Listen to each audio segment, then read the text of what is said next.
'Tis true, my lord, answered La Ramee, that his pates are famous and his wine magnificent. In any case, said the Duke, his cellar and kitchen might easily excel those of Monsieur de Chavigny. Well, my lord, said La Ramee, falling into the trap, what is there to prevent your trying them? Besides, I have promised him your patronage.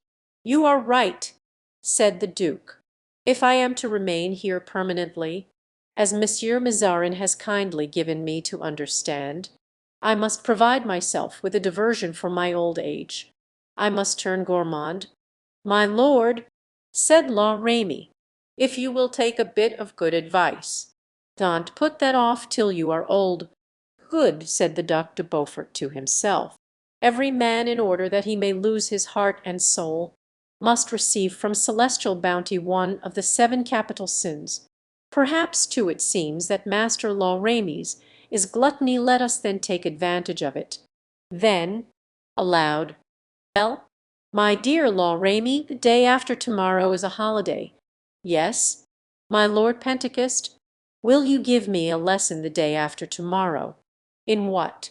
In gastronomy. Willingly, my lord, but tete-a-tete, send the guards to take their meal. In the canteen of Monsieur de Chavigny we'll have a supper here under your direction. Hum, said La Ramee.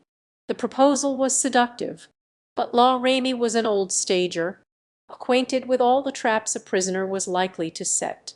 Monsieur de Beaufort had said that he had 40 ways of getting out of prison. Did this proposed breakfast cover some stratagem?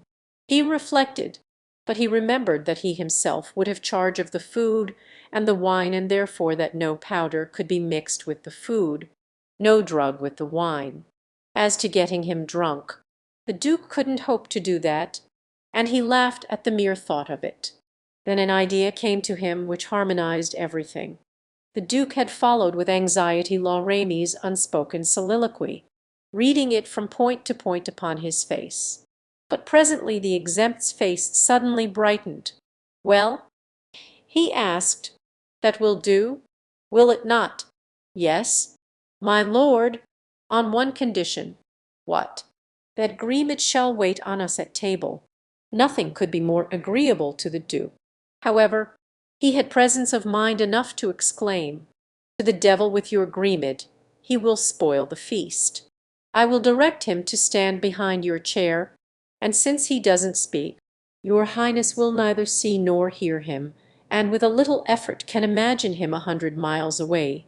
Do you know, my friend, I find one thing very evident in all this. You distrust me, my lord. The day after tomorrow is Pentecost. Well, what is Pentecost to me, are you afraid? That the Holy Spirit will come as a tongue of fire to open the doors of my prison?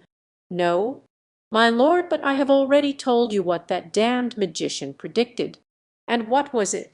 That the day of Pentecost would not pass without your Highness being out of Vincennes. You believe in sorcerers? Then, you fool, I mind them no more than that, and he snapped his fingers. But it is my Lord Giulio who cares about them. As an Italian he is superstitious. The Duke shrugged his shoulders. Well, then, with well-acted good humour, I allow Greenwich, but no one else. You must manage it all. Order whatever you like for supper. The only thing I specify is one of those pies, and tell the confectioner that I will promise him my custom if he excels this time in his pies, not only now, but when I leave my prison." "Then you think you will some day leave it?" said La Ramee. "The devil," replied the prince, "surely, at the death of Mazarin. I am 15 years younger than he is. At Vincennes, 'tis true, one lives faster."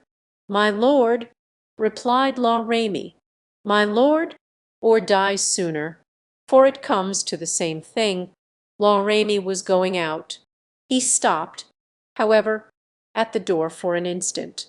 "Whom does your Highness wish me to send to you?" "Any one, except Greenwich, the officer of the guard." Then, with his chessboard, "Yes." 5 minutes afterward the officer entered, and the Duke seemed to be immersed in the sublime combinations of chess. A strange thing is the mind, and it is wonderful what revolutions may be wrought in it by a sign, a word, a hope. The Duke had been 5 years in prison, and now to him, looking back upon them, those 5 years, which had passed so slowly, seemed not so long a time as were the 2 days, the 48 hours, which still parted him from the time fixed for his escape. Besides, there was one thing that engaged his most anxious thought: in what way was the escape to be effected? They had told him to hope for it, but had not told him what was to be hidden in the mysterious pate, and what friends awaited him without. He had friends, then, after 5 years in prison. If that were so, he was indeed a highly favoured prince. He forgot that besides his friends of his own sex, a woman, strange to say, had remembered him. It is true that she had not, perhaps, been scrupulously faithful to him, but she had remembered him. That was something. So the Duke had more than enough to think about. Accordingly he fared at chess, as he had fared at tennis. He made blunder upon blunder, and the officer with whom he played found him easy game. But his successive defeats did service to the Duke in one way: they killed time for him till 8 o'clock in the evening. Then would come night, and with night, sleep. So, at least, the Duke believed, but sleep is a capricious fairy, and it is precisely when one invokes her presence that she is most likely to keep him waiting. The Duke waited until midnight, turning on his mattress like St. Lawrence on his gridiron. Finally he slept,